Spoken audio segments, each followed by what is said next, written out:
विश्वान देव सवितरुदुर्तान् परासु यद्भद्रं तन्नयासु। ओम भद्रं कर्णेभिः शृणुयाम देवा भद्रं पश्येमाक्षिभिर्यजत्राः स्थिरैरङ्गैस्तुष्टुवांशस्तनूभिर्व्यसेमहि देवहितं यदायुः। ओम वेद प्रेमियों सुधी श्रोताओं संप्रथम सब ऋग्वेद के अष्टम मंडल के 61वें सूक्त के 10वें मंत्र की व्याख्या में प्रवेश करने जा रहे हैं। देवता इंद्र और शीर्षक है इंद्र का आवाहन। अब संबंधित मंत्र का सर्वप्रथम सत्सर पाठ हो जाए। उग्रवाहुरं रक्षगत्तापुरन्धरो जलिवेषणबद्धवम् वसोजवावसुपतिं शतक्रतुं ष्टामैरिन्द्रं हवामहे। इस 10वें मंत्र में यह कथित है कि इंद्रदेव सर्वसमर्थ हैं, शत्रुओं के बड़े बड़े किलों को ढहा देने वाले हैं, उन्हें समूल नष्ट कर देने वाले हैं। ऐसे समर्थ की मैं स्तुति करता हूं, वे हमारी स्तुति की सुने और हमें धन धान्य द्वारा समर्थ बनाए। कि प्रार्थना मंत्र हैं तो प्रार्थना में यही कहा ही जाता है कि हमें शत्रु संकट से बचाओ, हमारी विपत्तियों को टालो, हमें धन धान्य आदि प्रदान करो। तो उसी संदर्भ में देखना चाहिए जो ऋग्वेद है वो ऋचाओं का वेद है, स्तुतियों का वेद है। इसलिए स्तुति विषयक मंत्र जो कहे गए हैं उनमें यही सब विशिष्टता है कि हमारे कष्ट टालो, आप महान हो, हमें धन धान से पुत्र पौत्र से संपन्न करो। तो आज भी हम जब किसी अपने इष्ट की प्रार्थना है तो यही सब कहते ही हैं। तो लगभग प्रार्थना के मंत्रों में इष्ट के बल का, वैभव का, महत्ता का कथन किया जाता है और उससे प्रार्थना की जाती है को हमारे शत्रुओं को नष्ट करे, हमें धन धान से संपन्न करे। तो इसी अर्थ में देखना चाहिए। अब एक ही बात कही जाती है मंत्रों में तो स्वाभाविक है कि प्रार्थना में उसके गुण का वर्णन किया जाता है, फिर उससे अपनी पीड़ा बताई जाती है, फिर दुख दूर करने और सुख समृद्धि की कामना की जाती है। अब जो इंद्र की या किसी देव की प्रार्थना करने वाले हैं वो एक ऋषि नहीं है बल्कि अनेक ऋषि मंत्र दृष्टा हैं। अपने अपने ढंग से वो प्रार्थना किए हैं, लेकिन प्रार्थना के मूल में यही सब रहता है कि हमारे कष्ट हरो, हमारे शत्रुओं का संहार करो, हमें बाधाओं से दूर रखो, हमारे पुत्र पौत्रों को संपन्न करो। तो ये सब बातें हैं और जितने ऋषि हैं सब प्रार्थना किए हैं और प्रार्थना में ही ईश्वर रहता ही जैसा कहा गया है। तो इंद्र की प्रार्थना के संदर्भ में प्रथम इंद्र की प्रशंसा की जा रही है और कहा जा रहा है कि हे उग्रबाहु, हे प्रचंड भुजाओं वाले आजान बाहु इंद्रदेव, पुरंदरा, हे शत्रुओं के पुरों को तोड़ डालने वाले इंद्रदेव, यदि मैं हवम शुण्ठ, ये तुम मेरी प्रार्थनाएं सुन रहे हो तो उस पर ध्यान दो। हम सब वसुयव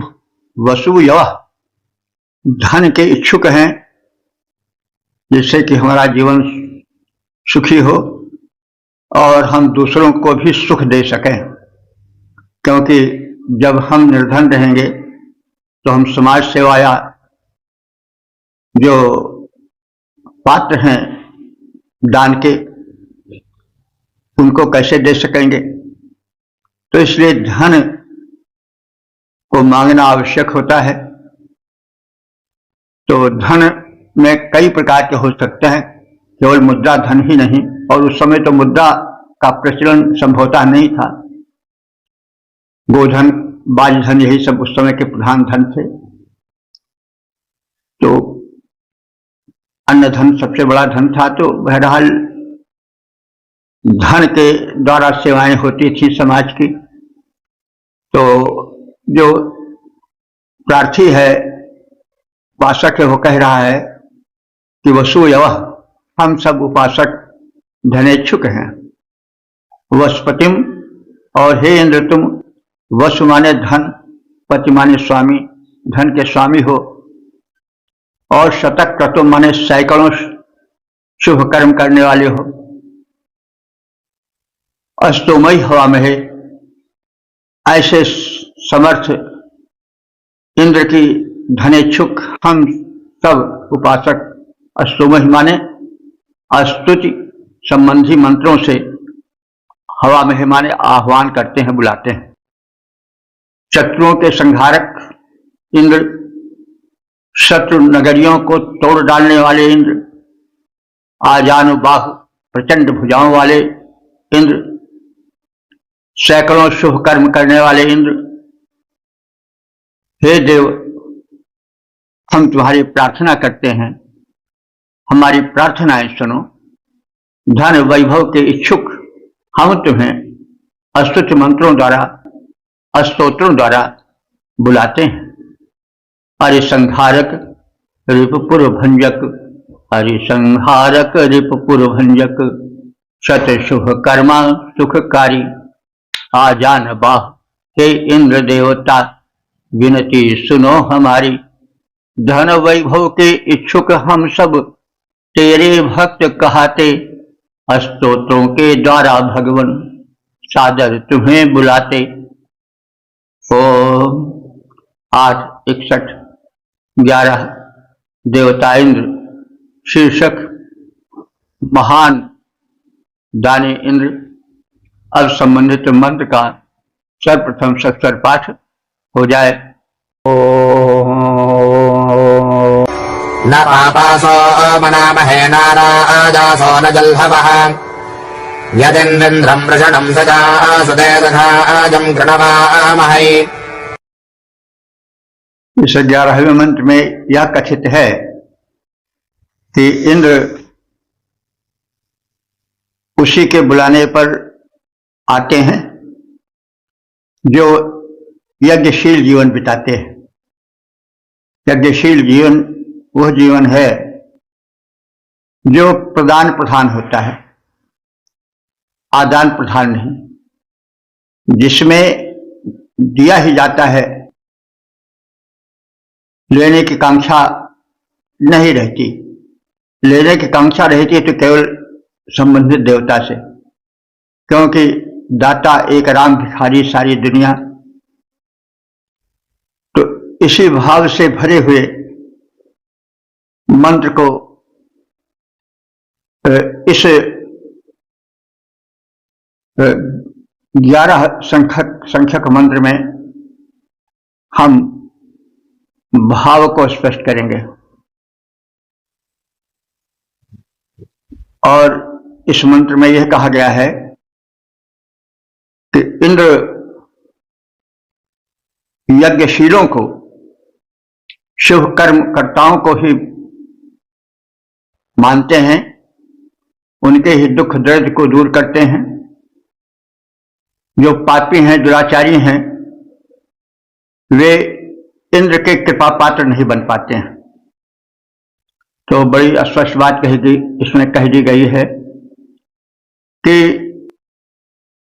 यदि तुम सदाचारी नहीं हो, यदि सुपात्र नहीं हो, तो भगवान की कृपा के पाने के अधिकारी नहीं हो सकते हो। कहा भी गया है कि राम राम सबही कहे, ठग ठाकुर और चोर, बिना प्रेम रीझे नहीं तुलसी नंद किशोर। तो यह सदैव प्रार्थियों को ध्यान रखना चाहिए कि केवल प्रार्थना मात्र से तुम किसी देव विशेष को प्रसन्न नहीं कर सकते हो। तुम्हें अपने को पात्र बनाना पड़ेगा, और उसके बाद जब प्रार्थना करोगे तो तुम्हें अवश्य तुम्हारा अभीष्ट प्राप्त होगा। यह वेद का संदेश है। विषम इंद्रम, विषम माने बलवान, इंद्र माने इंद्र को, श्रुते माने सोम यज्ञ में हम सब सच ही माने एक साथ मिल करके उनका आवाहन करते हैं। और पापाह सनह मनामहे, पापी उनको नहीं मना पाते हैं। ना अरायसह, ना जो चरित्र से दीन है, यानी धन से संपन्न भले हो लेकिन अगर आचरण से वे दीन हैं तो वे भी इंद्र को नहीं प्रसन्न कर सकते हैं। न जल हुआ, न अयज्ञकर्ता उनको प्रसन्न कर सकते हैं।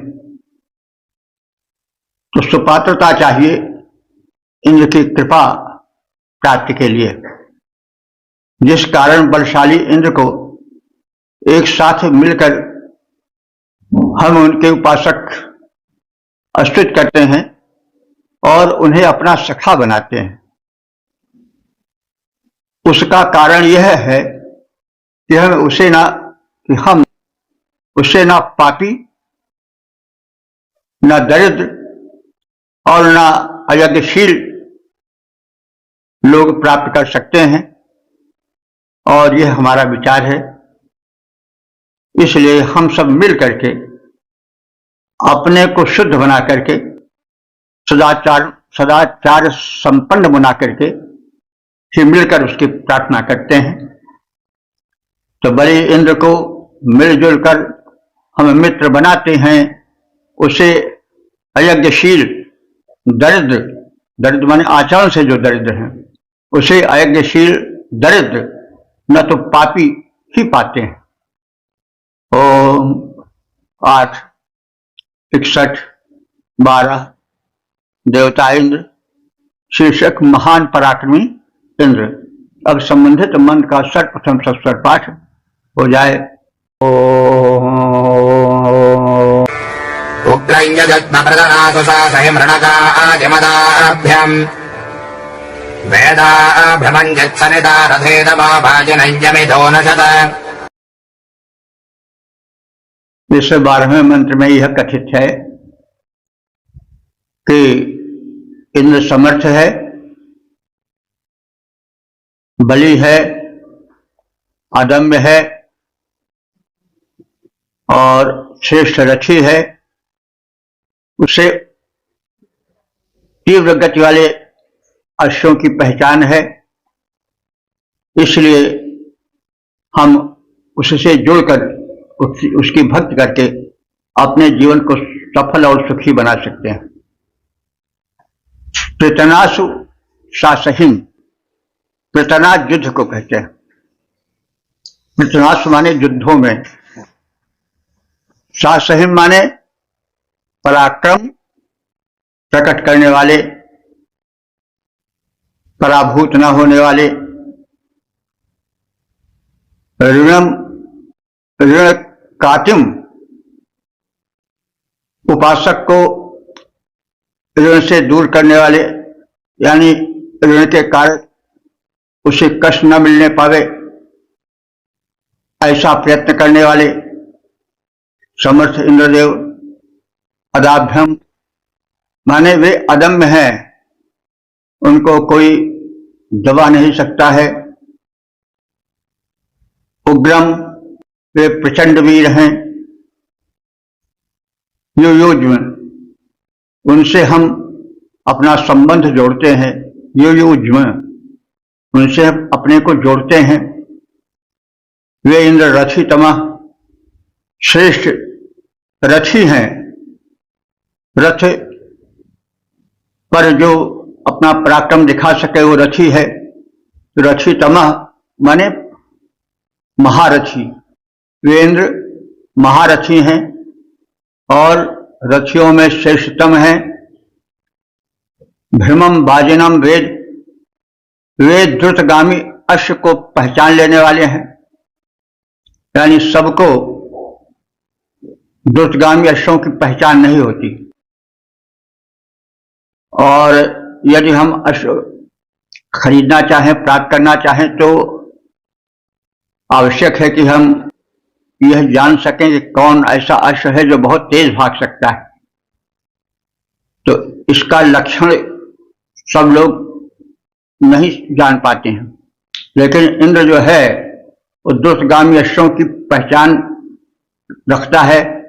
तमाम अश्वों में यह जान जाता है कि अमुक अश्व बड़ा तीव्रगामी है।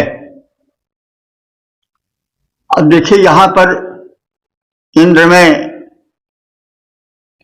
ऐसा भाव टपक रहा है कि वह उन इंद्र में है जो मनुष्य से इंद्र बनते हैं, यानी कुछ यज्ञ, यानी शतक्रतु जो 100 यज्ञ करते थे उसे पूर्ण कर लेते थे, वे इंद्र मनुष्य भी बन जाते थे, ऐसा है स्थान स्थान पर कथन। तो जो इंद्र है, इंद्र योद्धा है। युद्ध का उस समय विशेष वातावरण था, तो युद्ध में अश्वों का बड़ा महत्व था। तो अश्व कौन सा है और कौन तीव्रगामी अश्व है, इसकी पहचान सबको नहीं हो पाती थी, लेकिन जो इंद्र महाबली था, महारथी था, उसे कौन अश्व शीघ्रगामी है इसकी पूर्ण पहचान थी। तो परब्रह्म रूप में जो इंद्र का चित्रण है वो इतने छोटी लेवल पर नहीं आ सकता है कि उसे घोड़ों की पहचान है। यह तो जो कुछ शर्तों के आधार पर इंद्र पद पा जाते हैं उनके लिए अधिक लागू होता है। जैसा हम कई बार कह चुके हैं कि इंद्र जो है वो एक पदवी बन गया बाद में। इंद्र तो वो परम शक्ति है जो सूक्ष्म है, परब्रह्म परमात्मा है। ऋग्वेद में पहले उसे जो नाम दिया गया उस परम शक्ति का, उसे इंद्र कहा गया। तो वो इंद्र अपने को परम सशक्त बनाता था और जिस ओर होता था उस ओर विजय होती थी। लेकिन जैसा हम कभी किसी समय कह चुके हैं कि बाद में जब युद्ध वाला वातावरण समाप्त हो गया तब इंद्र विलासी हो गया और मानवीय त्रुटियां उसमें प्रकट होने लगी और फिर वो उस विलासिता में दुर्बल भी बन गया। तभी तो मेघनाथ को इंद्रजित कहा जाता, मेघनाथ इंद्र को जीत लिया। अरे इस परब्रह्म परमात्मा को कोई पराक्रम से नहीं हरा सकता है। तो यह मानव वाला इंद्र है और इसमें भी कुछ वही टपक रही है बात। यानी यहां पर उस क्षीण बल वाले इंद्र का नहीं बल्कि बाजीनम माने बलशाली इंद्र का चित्रण है। तो ये तो आप सब जानते हैं और जाने फिर कि इंद्र एक पदवी भी हो गई थी, एक पद हो गया था। महाभारत काल तक सिलसिला चला, उसके बाद यह सिलसिला समाप्त हो गया, क्योंकि इधर नहीं मिलता। महाभारत में यह मिलता है कि प्रथा के अर्थात जो पांडवों की माता थी कुंती, उनके पुत्र जो थे वो भिन्न भिन्न देवताओं के थे। सूर्य के पुत्र कर्ण थे, तो सूर्य तो एक तपता है गोला, सूर्य मतलब मनुष्य होगा तभी तो वह किसी मानवी से भोग कर सकेगा। इससे इंद्र के पुत्र जो थे वो अर्जुन थे, तो वो इंद्र एक पदवी वाला इंद्र हो सकता है जो कि एक शर्त को पूरी करके पद पा जाता था। तो ये इस बात को ध्यान में रख के कार्य करना चाहिए, अर्थ समझना चाहिए। और भारतीय संस्कृत का और संस्कृत का तो बहुत दूर तक विकास हुआ है। वह वेदों में, इतिहास ग्रंथों, रामायण में, महाभारत में, पुराणों में उसका बड़ा दूर तक वर्णन है। तो इस दूरगामी साहित्य में जो वर्णन हुए हैं उसको यथेष्ट रूप से समझने के लिए आवश्यक है कि हम यथार्थ को जाने। एक बड़ा लंबा दौर है भारतीय संस्कृति का, तो उसमें परिवर्तन भी होते रहते हैं। अर्थ में कुछ उतार चढ़ाव, कुछ विशेषता, कुछ उत्थान पतन मिलता है, जो स्वाभाविक है। तो हम यथार्थ को, यथेष्ट को समझने के लिए इस ज्ञान से संयुक्त रहें, तभी अर्थ जगत में सही प्रवेश हो सकता है। तो यहां जो आया है भ्रमम वाजिनम वेद, यह इंद्र जो है भ्रमम वाजिनम, बाजी माने अश्व भी होता है, बलशाली भी होता है। तो वाजिनम वेद यह माने द्रुतगामी अश्वों को पहचानने वाला है। तो अब कोई घोड़े को पहचानने के लिए मनुष्य ही के रूप में तो माना जा सकता है। जो योद्धा प्रकृति का है वो जानता है कि कौन द्रुतगामी है, कौन जरा कुछ ढीला ढाला है। तो अब इसके लिए वो परब्रह्म परमात्मा तो बैठाया जाए तो अर्थ ठीक से नहीं समझ में आएगा। तो जैसा हम कहते आए हैं, और समय के हेर फेर में इंद्र की परंपरा चलती रही और महाभारत तक चलती रही। उसके बाद फिर इंद्र का कोई पद नहीं मतलब बना, और वह सिलसिला दूर हो गया, क्योंकि परिस्थितियां आती गई, बदलती गई। बौद्ध यानी आए, तो बौद्धों के छा जाने से सनातन मान्यता कुछ क्षीण पड़ने लगी, जो वेद आधारित थी। तो उस समय फिर वो मान्यता ही खत्म हो गई। इधर बौद्ध युग में और उसके बाद भी कोई ऐसा पद नहीं था, लेकिन महाभारत काल तक तो हम देखते हैं। तो अब इन सब बातों को समझने के लिए इतिहास के पन्नों को पलटने की भी आवश्यकता होती है। युग के हिसाब से मान्यताएं बदलती रहती हैं, संसार परिवर्तनशील है, मान्यताएं भी बनती हैं, बिगड़ती हैं।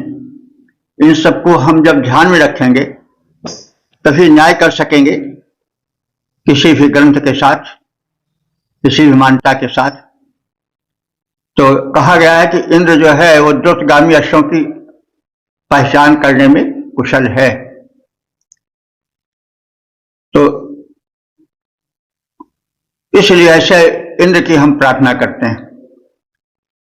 युद्धों में शत्रुओं को परास्त करने वाले, ऋण भार को अपनी कृपा से दूर कर देने वाले, अदम्य, किसी के द्वारा न दबाए जा सकने वाले प्रबल वीर इंद्र, जो रथियों में श्रेष्ठ हैं, श्रेष्ठतम हैं, महारथी हैं, और जिन्हें द्रुतगामी अश्वों की पहचान है, उस इंद्र से हम सब संयुक्त होते हैं, माने जुड़ते हैं, संबंध जोड़ते हैं भक्ति भाव द्वारा। और जिसको वह इंद्र प्राप्त हो जाता है,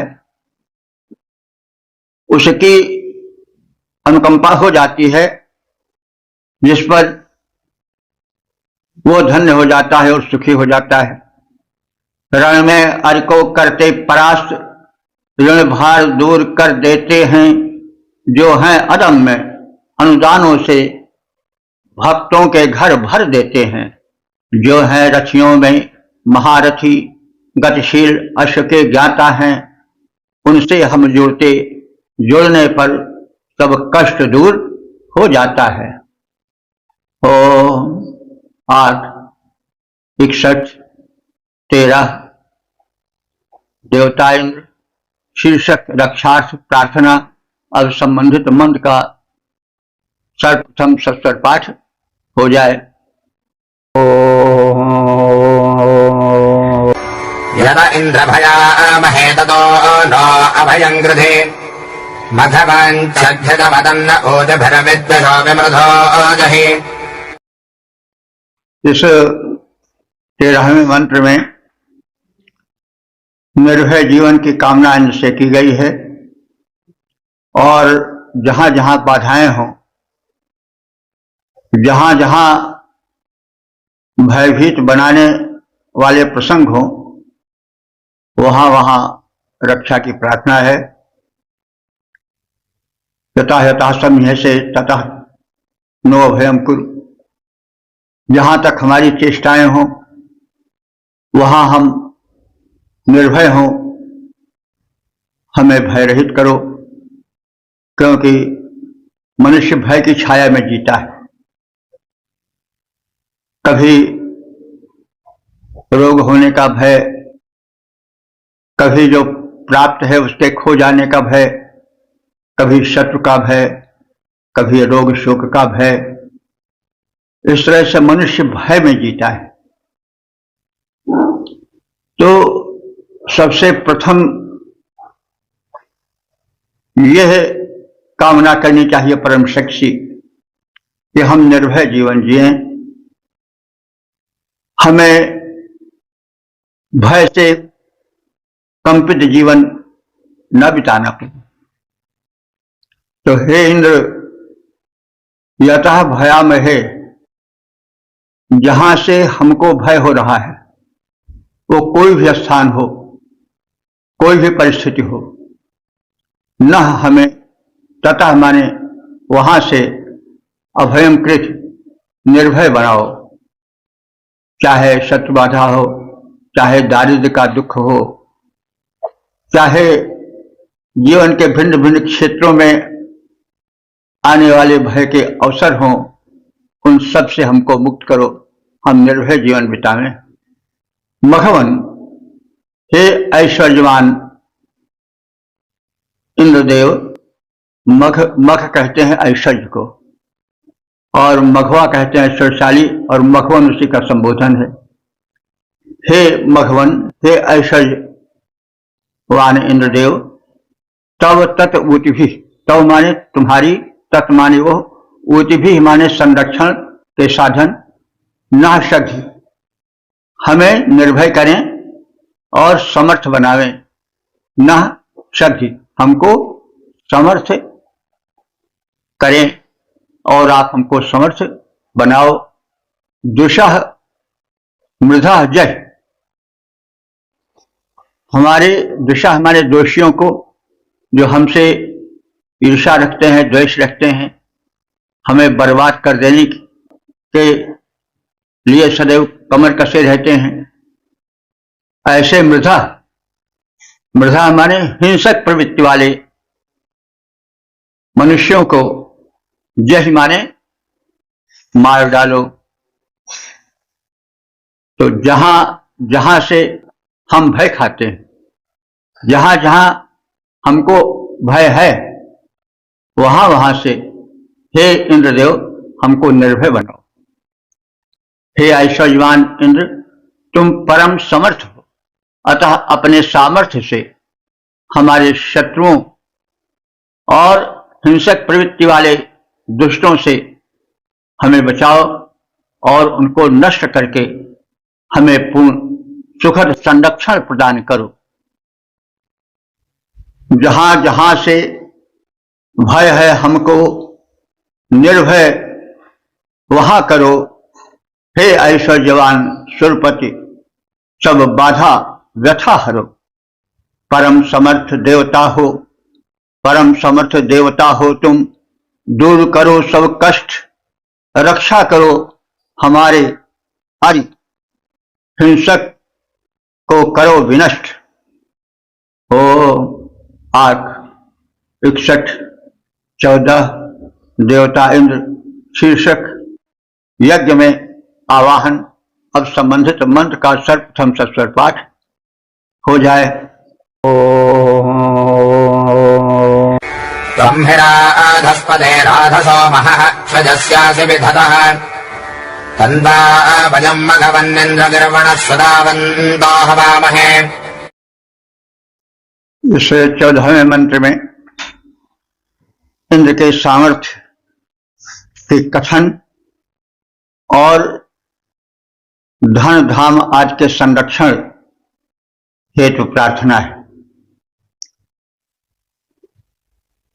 राधस्पते, हे धन के स्वामी इंद्र। राध जो है वो धन को कहते हैं। तो राधस्पते माने धन के स्वामी। हे धन के स्वामी इंद्र, यानी कैसा भी धन हो, चाहे वो द्रव्य सांसारिक धन हो, चाहे पारमार्थिक धन हो, गोधन, गजधन, बाजधन, जो कुछ है, जो धन कर दे वे सब धन है। तो समस्त सात्विक धनों से, लौकिक परलौकिक धनों से हे इंद्रदेव तुम ही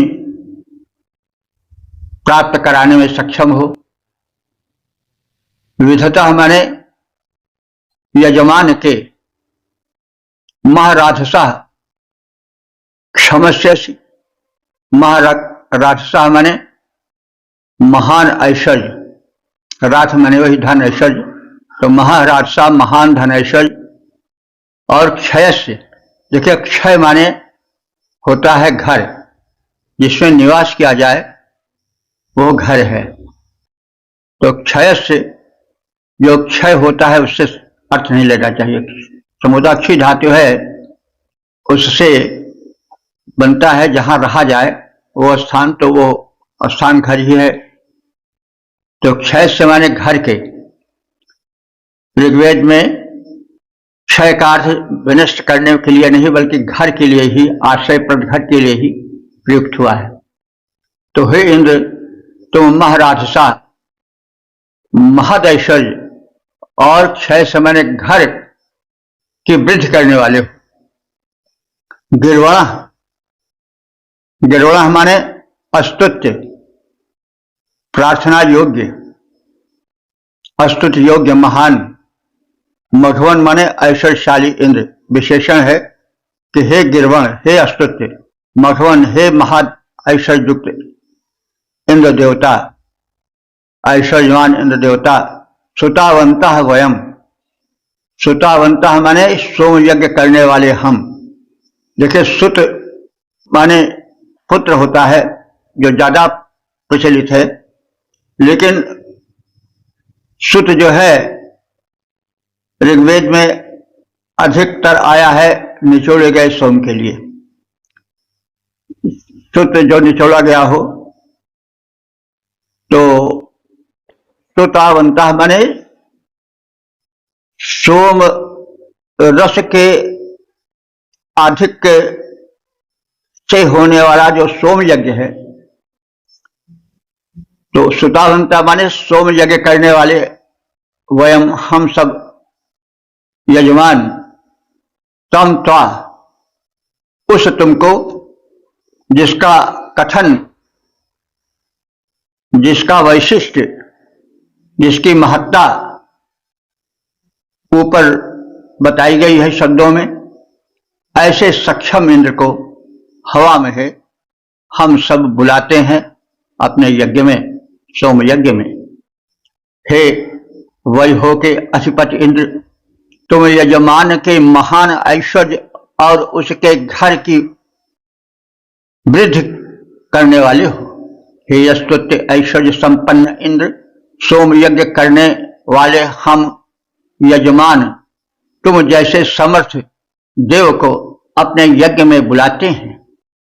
हे इंद्र, वैभवों के स्वामी, सेवक के विभव बढ़ाते हो। हे इंद्र, वैभवों के स्वामी, सेवक के विभव बढ़ाते हो। यजमानों के घर की समृद्धि प्रति दिवस बढ़ाते जाते हो। हे वैभव से संपन्न इंद्र, हम सोम सुयज्ञ रचाते हैं, तुम जैसे सक्षम स्वामी को रक्षा के हेतु बुलाते हैं। ओम 8, 61, 15 देवता इंद्र शीर्षक रक्षार्थ प्रार्थना। अब संबंधित मंत्र का सर्वप्रथम सत्तर पाठ हो जाए। इंद्रस्पड़ुदवृत्तः परस्पानोमरेण्यः सनो रक्षश्चरमं समध्यमं समश्चात्पादनः पुरः। इस 15वें मंत्र में इंद्र की महत्ता कथन के साथ ही साथ संपूर्ण संरक्षण की प्रार्थना है। और संरक्षण ऐसा जो हमारे साथ ही साथ हमारे पूर्ण परिवेश को सुरक्षा प्रदान करे। ये देखिए दिव्य भावना है, बड़ी ही पुनीत भावना है कि हम ही नहीं, हमारे आगे पीछे, ऊंचे नीचे, बढ़े चढ़े अथवा हमसे कुछ जो अल्प हों वे सब सुरक्षित हों, क्योंकि हम सुरक्षित हैं, लेकिन हमारे निकट वाला, हमारे पड़ोस वाला अगर आहें भरता होगा तो हम सुखी कैसे रह सकेंगे। इसलिए सभी लोग सुखी हों, कोई भी दुखी न रह जाए, इसलिए इंद्र से प्रार्थना की गई है कि वह हमारा और हमारे पूर्ण परिवेश को सुरक्षा दे। इंद्र हे सर्वश्रेष्ठ ब्रह्मरूप इंद्रदेव,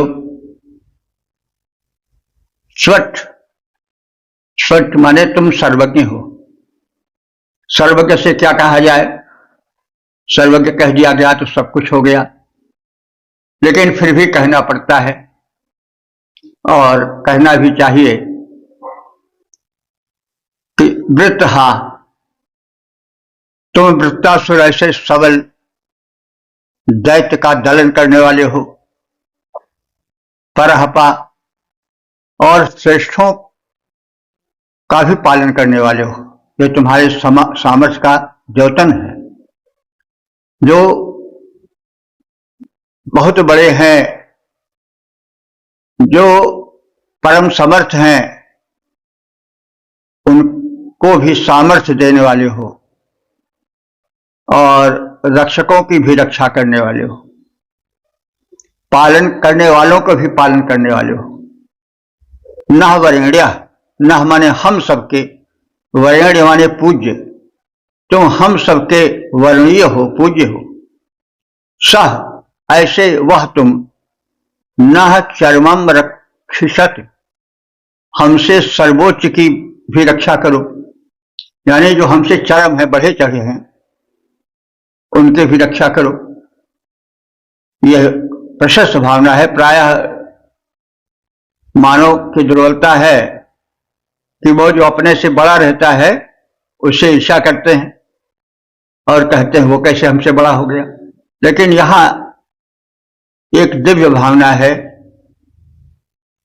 कि हमसे जो चरम है, चरम माने बढ़े चढ़े हैं, आगे हैं, उनकी भी रक्षिषत माने रक्षा करो। और न मध्यमम, हमसे जो मध्यम है, यानी न बहुत बढ़े चढ़े हैं और न बहुत नीचे हैं, तो जो हमसे मध्यम स्थिति में है उनकी भी रक्षा करो।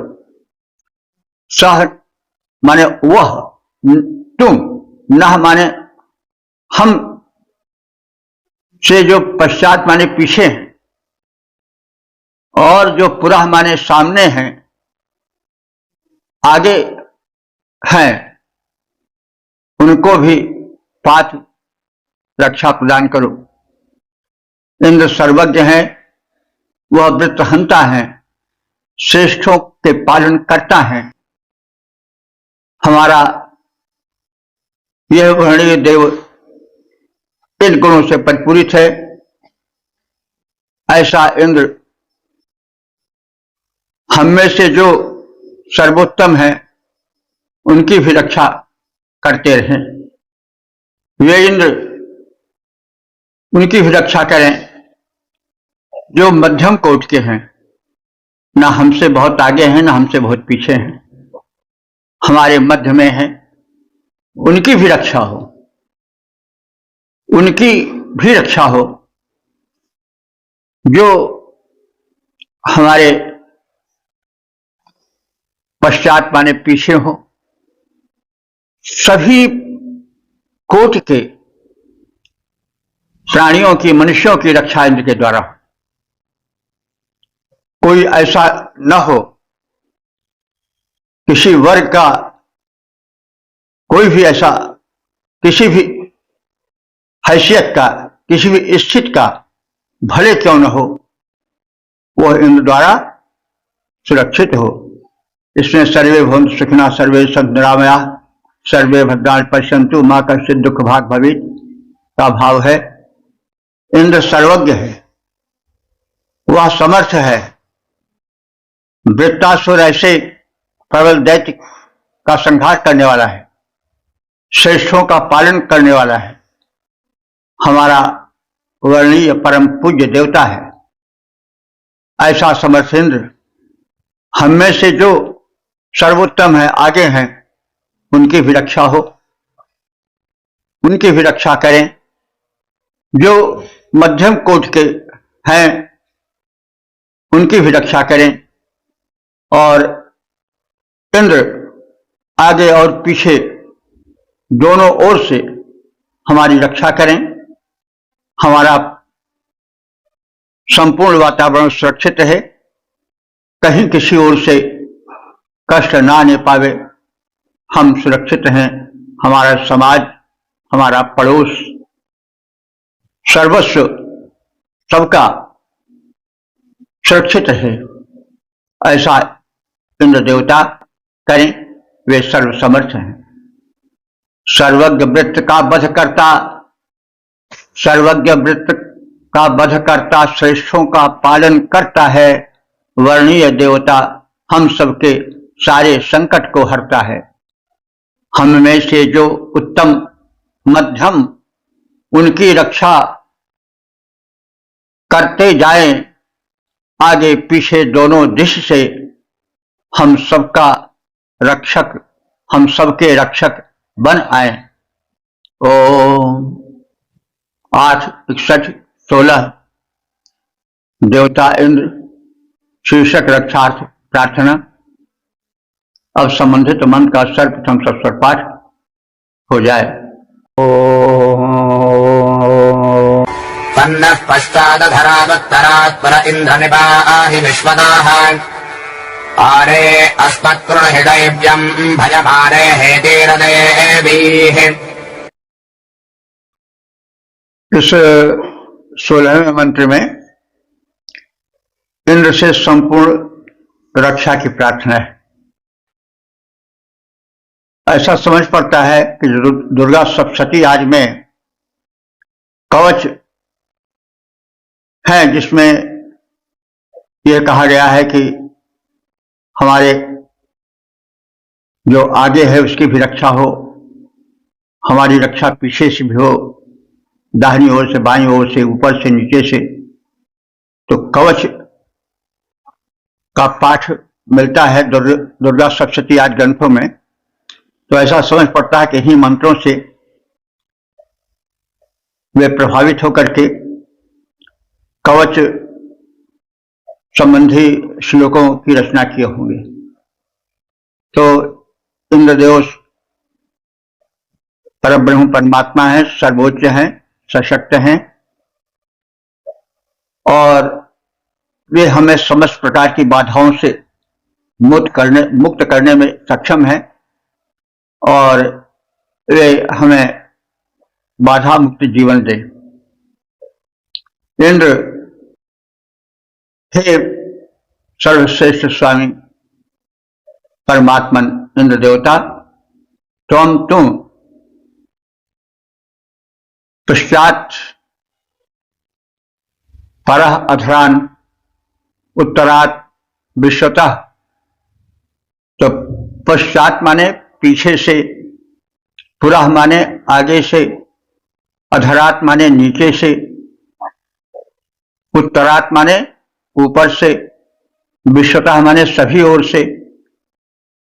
न चित पाहि हम सबको, न निपाहि हम सबको पूर्ण सुरक्षा प्रदान करो। दैव्यम भयम, दैवी भय अर्थात जो देवताओं के तरफ से किन्हीं कारणों से भय आती है या भय आता है, उन सबसे हमारी रक्षा करो। यानी दैवी बाधा से हमें सुरक्षित रखो। अस्मत् आरे कृणुहि, और उन सब कथित बाधाओं को, आर्य माने दूर, अस्मत् माने हम सबसे, कृणुहि माने दूर करो, यानी हम सबसे वे सभी कथित बाधाओं को दूर रखो, हम बाधा रहित जीवन बिताएं। आ देवी हेति आरे, देवी हेति माने आ देवी माने जो देव नहीं है, अदेवी जो देव नहीं है अर्थात दानव हैं, उनके हेति माने अस्त्रों से, हेति माने अस्त्र, जो देव नहीं है अदेव हैं, उनके अस्त्रों से भी हमारी रक्षा करो और उनसे हमें दूर रखो। हे इंद्र, तुम ऊपर नीचे आगे पीछे सभी ओर से हमें सुरक्षित रखो, हमें दैवी बाधाओं से, भयों से निर्मुक्त रखो और असुरों के अस्त्रों से दूर रखकर हमें पूर्ण सुरक्षा प्रदान करो। ऊपर नीचे आगे पीछे से रक्षा करो हमारी, ऊपर नीचे आगे पीछे रक्षा करो, बचाओ, दैवी भय आसुरी अश्व से रक्षा करने आओ। ओम 8 61 17 देवता इंद्र, शीर्षक बलिष्ठ इंद्र। अब संबंधित मंत्र का सर्वप्रथम सस्वर पाठ हो जाए। अद्याद्याश्वश्व इन्द्रत्राश्वभरे जनः विश्वाचरोजरिद्रोन् सत्पथे अहादिमानक्तञ्जरक्षिषः। इस 17वें मंत्र में इंद्र देवता से स्तुति की गई है कि वे हमें संपूर्ण सुरक्षा दें, सभी दिनों में हम सुरक्षित जीवन बिताएं। हमारे साथ ही साथ जो स्तुति करता है, जो सामवेद के सस्वर गायन द्वारा तुम्हारी प्रार्थना करते हैं, वे भी सुरक्षित जीवन बिताएं। हम और तुम्हारे गुणगायक दोनों सुरक्षित रहें, ऐसी प्रार्थना की गई है। अद्य आज, श्वः कल, तो आज और कल और परे इसके बाद जो और दूसरे दिन हैं उनमें भी हे इंद्र नह त्रासो, हमारी रक्षा करो।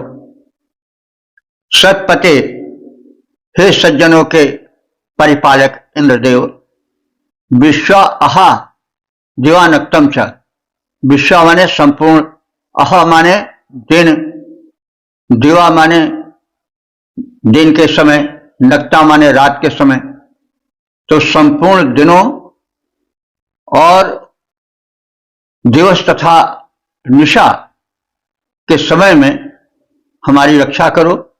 साथ ही साथ नह जरित्रिन, हमारे जो गुणगायक रहते हैं, जो तुम्हारी स्तुति सामवेद के मंत्रों से सस्वर करते हैं, जरित्रिन माने गुणगायक, तो यहाँ गुणगायक से तात्पर्य है कि इंद्र की जो स्तुति सामवेद के मंत्रों से सस्वर करते हैं, तो उनकी भी रक्षा हो। तो नह माने हमारी रक्षा हो, और नह माने जो हमारे जरित्रिन हैं, जो सामवेद के मंत्रों से हे इंद्र तुम्हारी रक्षा करते हैं, वे भी वे भी तुम्हारे रक्षा में रहें, उनका भी तुम संरक्षण करो। हे इंद्र, वर्तमान और भविष्य में हमें तुम्हारा संरक्षण प्राप्त होता रहे। हे सज्जन प्रतिपाल इंद्र, दिन और रात सभी क्षणों में हमारे स्तोता, हमारे जो स्तुतिकर्ता के वृंद हैं जो तुम्हारी आश्रित करते हैं, उनका भी संरक्षण होता रहे। वर्तमान भावी दोनों में रक्षण मिले तुम्हारा, हे इंद्रदेव। वर्तमान भावी दोनों में रक्षण मिले तुम्हारा, हे सज्जन प्रतिपाल। निवेदन तुमसे यही हमारा, इंद्र देवता यही प्रार्थना तुमसे करते जाएं।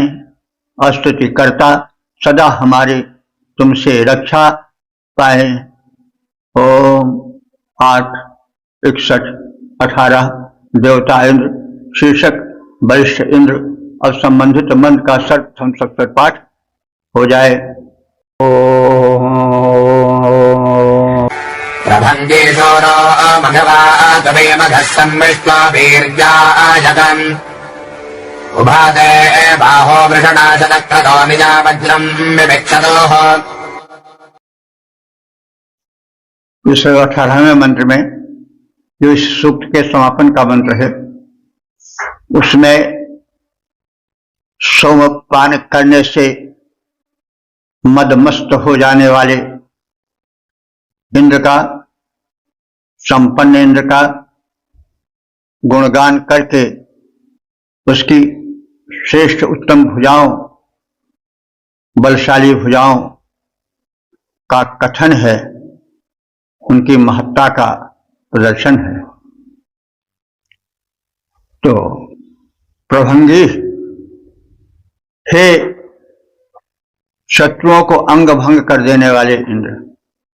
प्रभंगी, भंग माने अंग भंग कर देना, तो हे शत्रुओं के अंगों को विदीर्ण कर देने वाले, अंग भंग कर देने वाले शूरः माने शूरवीर इंद्र। मघवा, हे ऐश्वर्य संपन्न इंद्र। तू ही मगह, तू ही मगह, तुम बहुत धन वाले हो, अनंत धन समृद्धि के स्वामी हो। वीर्याय, हम सब तुम्हारे उपासक। वीर्याय माने बल के लिए, और तुम में अत्यधिक बल जागृत हो जाए, इसलिए कम सम मिश्रा। कम कहते हैं जल को। कम माने आनंद भी होता है, कम माने जल भी होता है। अब इसको हम कैसे जाने? जैसे कंज शब्द है, कंज कमल को कहते हैं, तो कम माने जले जायते कंज, तो स्पष्ट हो गया होगा कि कम माने जल है। यहां पर कम जल के लिए प्रयुक्त हुआ है। तो कम सम्मिश्रा माने तुम जल मिले,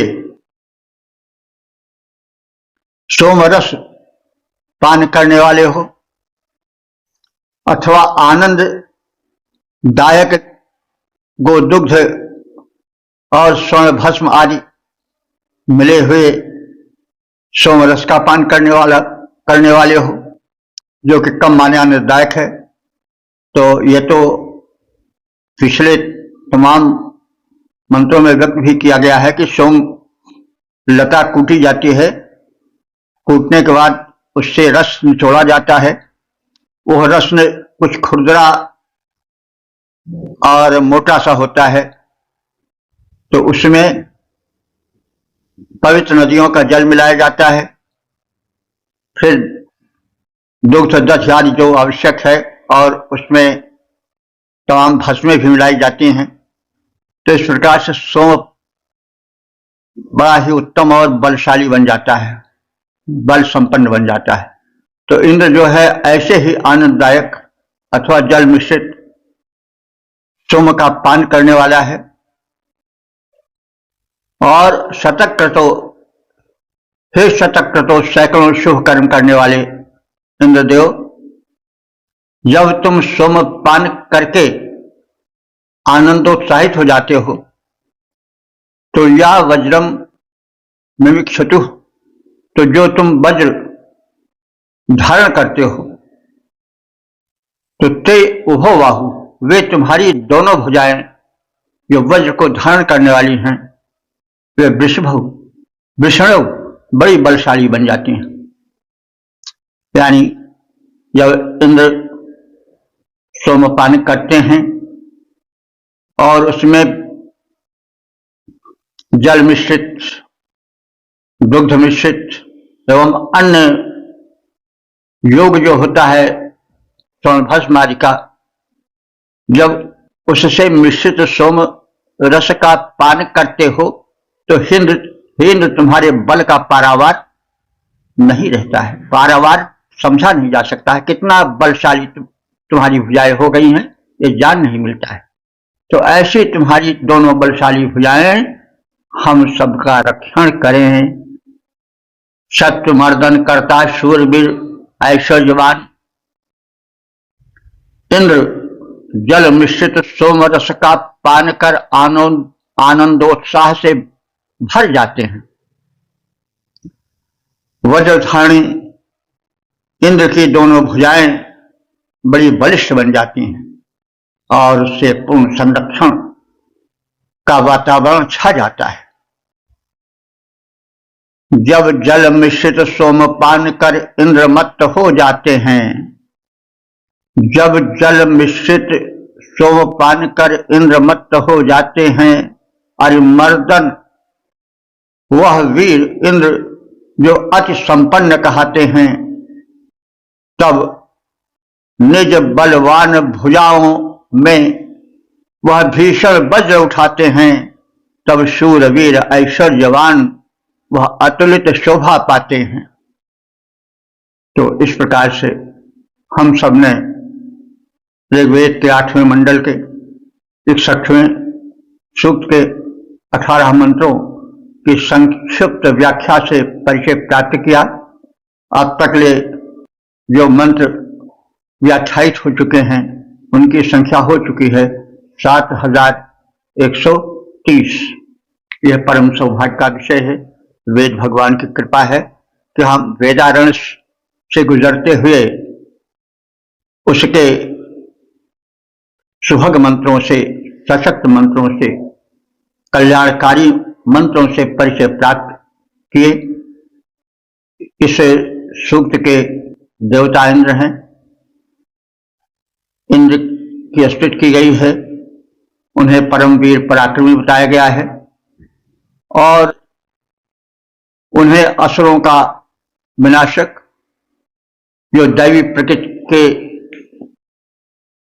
सज्जन हैं, जो उनके उपासक हैं, उनके रक्षण का कथन है। और कुछ मंत्रों में उन्हें उस इंद्र की ओर भी एक उनका भी परिचय किए जाने वाली ऐसी छटा का भी अंकन है, जहां वे एक मानव के रूप में उस इंद्र की पदवी पाने वाले सशक्त इंद्र की छटा दिखाते हुए प्रतीत होते हैं। जैसा उस विषय में कहा जा चुका है कई बार कि इंद्र यद्यपि एक सूक्ष्म परम शक्ति है, जो कि सृष्टि की रचना और संहार करने वाली शक्ति है, जो ब्रह्मांड विनायक है, तो उस इंद्र के साथ साथ इंद्र को कुछ शर्तों के साथ मानवीय स्तर पर भी उतारा गया है और उसकी भी छटा यहां मिलती है कुछ मंत्रों में। तो उसका संकेत भी किया गया है व्याख्या के समय में। और इस प्रकार से इंद्र के दोनों रूपों का यहां चित्रण है, परब्रह्म परमात्मा के रूप में भी, साथ ही साथ कुछ निर्धारित पुण्य कर्मों से इंद्र की पदवी प्राप्त करने वाले इंद्र की भी छटा झांकती हुई सी प्रतीत होती है। तो लेकिन यह बात कह देनी आवश्यक है कि ऋग्वेद काल में इंद्र का उच्चित रूप ही है, क्योंकि वह युद्ध का काल था। जो इंद्र पद प्राप्त करता था वह अपने को इतना सशक्त बनाता था कि विरोधी उससे बच नहीं सकते थे। तो ऋग्वेद के मंत्रों में यदि मानवीय स्थिति है तो भी उसे इतना शुद्ध, इतना सात्विक, इतना समर्थ, सक्षम बताया गया है कि जो आक्रमणकारी शत्रु असुर थे वे उससे कांपते थे। जिस राजा या जिस व्यक्ति की सहायता के लिए इंद्र आ जाता था उसकी सुरक्षा निश्चित थी। तो किसी भी रूप में हो, इंद्र सर्व समर्थ सशक्त देवता माना गया है। तो ऐसे इंद्र की महत्ता का, गुणवत्ता का, रक्षण नैपुण्य का विधिवत वर्णन है और बार बार इंद्र से सुरक्षा की प्रार्थना की गई है, क्योंकि सुरक्षा नहीं रहेगी तो जीवन भय की छाया में जिएगा। इसलिए रक्षा हेतु और धन धान्य हेतु प्रार्थना अनेक स्थानों पर हुई है, जो आवश्यक है। प्रार्थना है, प्रार्थना में ही कहा ही जाता है हम देव विशेष के वैभव का, गुणों का वर्णन करते हैं, फिर उसके बाद उसकी अपनी व्यथा भी सुनाते हैं और उससे सुरक्षा मांगते हैं, धन धान्य मांगते हैं। यही इन सूक्तों में भी है। तो हम यह मानकर चलें कि वेदोखिलो धर्ममूलम, जितनी भी भावनाएं हैं, जितनी भी विचारधाराएं हैं, उनका मूल ऋग्वेद में है। हम सब उसको देख रहे हैं, सुन रहे हैं, जहां तहां हम संकेत भी कर देते हैं। अब तो श्रोतागण काफी प्रबुद्ध हो गए हैं, प्रबुद्ध पहले भी थे, अबोध हो गए होंगे। तो हम सब मिल करके इसे देववाणी वेद का प्रचार प्रसार करें, स्वयं को सशक्त बनावें, धन्य बनावें, समाज, राष्ट्र और विश्व स्तर तक इस ज्ञान का प्रचार प्रसार करके संसार को सुखी बनावें। संसार भय की छाया में जी रहा है, युद्धों से भरा हुआ है। कभी कभी कहीं सृष्टि का अंत न हो जाए, टम्बम आदि के रूप में ऐसी बातें भी सुनाई पड़ती हैं। तो यह भय की छाया में जीने वाला संसार जब ऋग्वेद के विचारों को पढ़ेगा, समझेगा, तो उस भय से निर्मुक्त हो जाएगा। धरती जो है वो अदिति कही जाती है, वो बटी नहीं हुई है। उसे परमात्मा ने तो धरती को एक रूप ही बनाया, एक रूप ही बताया। हमने उसे कहीं चीन, कहीं जापान बनाया, कहीं भारत, कहीं ईरान बनाया। तो वह शक्ति जो इंद्र कही जाती है, उसने तो धरती को अदिति कहा है, अदिति बनाया है। उसे खंड खंड करके देखने की बात नहीं कही है। तो इसलिए हम वसुधैव कुटुंबकम की भावना से उत्प्रेरित होकर के संसार को सुरक्षा देने के इस वेद मार्ग पर ले चलें और इसमें छिपे हुए विचार रत्नों को प्रकट करें, जीवन धन्य बनावें। इस प्रार्थना के साथ ओम सर्वे भवन्तु सुखिनः, सर्वे सन्तु निरामयाः, सर्वे भद्राणि पश्यन्तु, मा कश्चित् दुःख भाग् भवेत्। ओम।